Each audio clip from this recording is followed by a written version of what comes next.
Nous avons la présence de Arnaud Desplechin, donc le réalisateur de ce magnifique Roubaix Une Lumière, qui est parmi nous pour avoir une discussion. Arnaud, je vous en prie. Bonsoir. Rebonsoir. Vous avez un petit peu parlé de la dimension documentaire, mais je me suis laissé dire que vous étiez parti d'un documentaire existant, je crois. Hein. Oui, ce que je vous disais au début, c'est que j'avais eu le désir sur ce film de mettre la fiction à la porte et de me servir que de trucs réels. Et j'étais tombé sur une sorte de documentaire à la télé il y a 11 ans, que j'ai vu il y a 11 ans, qui était réalisé par Mosco Boucault, qui est un très grand réalisateur de documentaires français. Et ça s'appelait Roubaix Commissariat Central. Alors je me disais, je suis le bon client, j'étais rentré tard du travail, j'avais vu ça et j'étais fasciné. Et donc j'ai voulu adapter chacun des cas. Mais nous avions à l'époque un commissaire charismatique à Roubaix. Vous voyez, je dis encore nous avions, comme si j'étais encore roubaisien. Mais qui n'avait pas croisé le trajet des deux femmes. Et le projet du film, ça a été un peu de faire croiser la figure de Daoud avec Claude et Marie. Mais tous les faits, comme je le disais avant le début de la projection, sont des faits qui viennent du documentaire ou du travail documentaire que nous avons fait après à Roubaix. Monsieur. Bonsoir. Vous pouvez dire 2 mots sur la musique qui accompagne le film, parce que quelquefois je trouve que c'est un peu en décalage. C'est qu'on a des paysages, enfin des vues de rue banales, quelquefois un peu glauques, et puis vous avez une musique symphonique absolument somptueuse, pratiquement pendant tout le film. La musique, pour moi, sur ce film-là, elle a été composée par Grégoire Hetzel, avec qui j'ai fait beaucoup de films avant. Et je ne savais pas, en commençant le film, s'il y aurait de la musique ou non. C'est une habitude que j'ai. Je fais un petit détour pour vous répondre.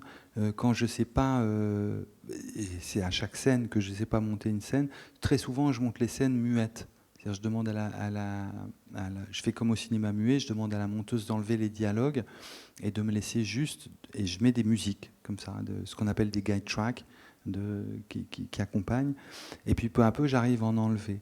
J'ai l'impression que tout le trajet du film, j'en viens à ma réponse à votre question, tout le trajet du film, c'est que ces deux femmes font quelque chose d'inhumain et que Daoud, il les ramène dans...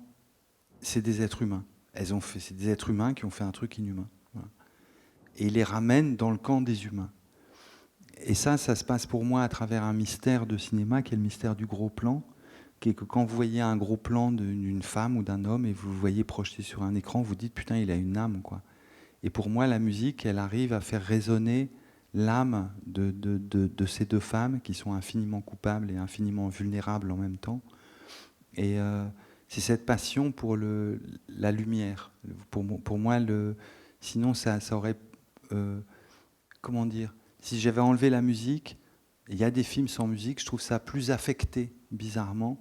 Et ça, pour moi, ça enferme les personnages dans tout ce qui les détermine sociologiquement.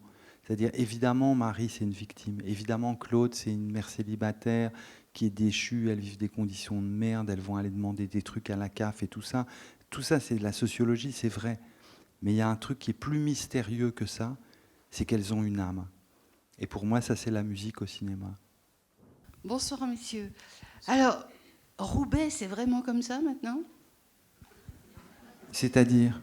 Écoutez, moi, j'ai fait mes études là-bas dans les années 60, hein, je suis d'accord. C'était la ville bourgeoise, Roubaix. Il y avait les cliniques privées, les grands magasins. Moi, je me souviens avec mes parents, pour faire les beaux magasins, on allait où ? À Roubaix. Alors, madame, là, c'est fini, là. Alors, vraiment, c'est...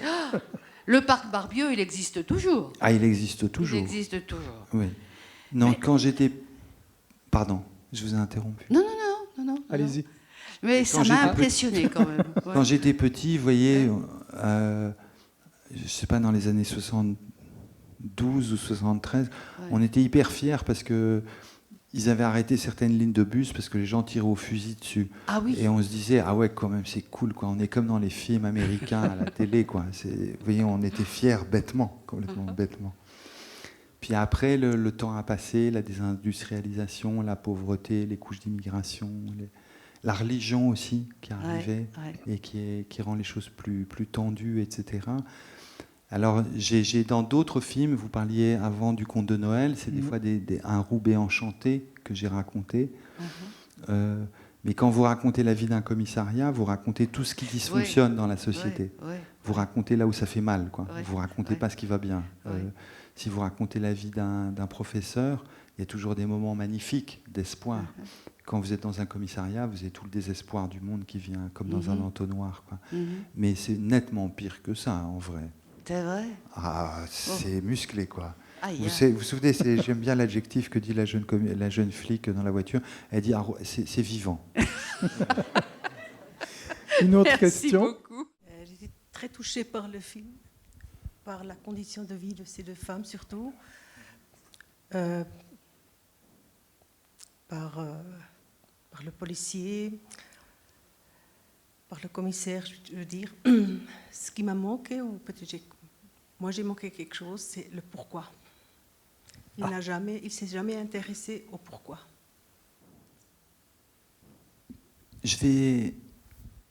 J'aimerais pas J'embrasse votre question. Je pense que c'est ce qui fait de Daoud profondément un flic et absolument pas un juge, pas du tout un juge. C'est le contraire d'un juge, c'est qu'il ne demande jamais pourquoi. Il le demande une fois dans un interrogatoire avec Marie, il dit mais pourquoi? Et il se reprend tout de suite, il dit non, on va pas s'y prendre comment? Comment? Et j'ai le souvenir de... Oh là là, je ne peux pas vous répondre autrement, je suis désolé. J'ai le souvenir d'un très grand cinéaste, et j'ai eu la chance d'être son ami, qui est Claude Lanzmann. Et quand il réalisait Shoah, il disait, j'ai commencé le film en demandant comment, et je me suis dit, je ne demanderai jamais pourquoi. Parce que ce qui est inhumain, vous pouvez pas... Pourquoi, c'est une mauvaise réponse, vous ne trouverez jamais de réponse. Et il me semble que par ces petits comment, juste comment, c'est de cette façon-là que ces deux femmes qui ont franchi la limite, il les ramène à l'intérieur de l'humanité. Merci beaucoup Arnaud. Merci à vous. À bientôt. Merci à vous.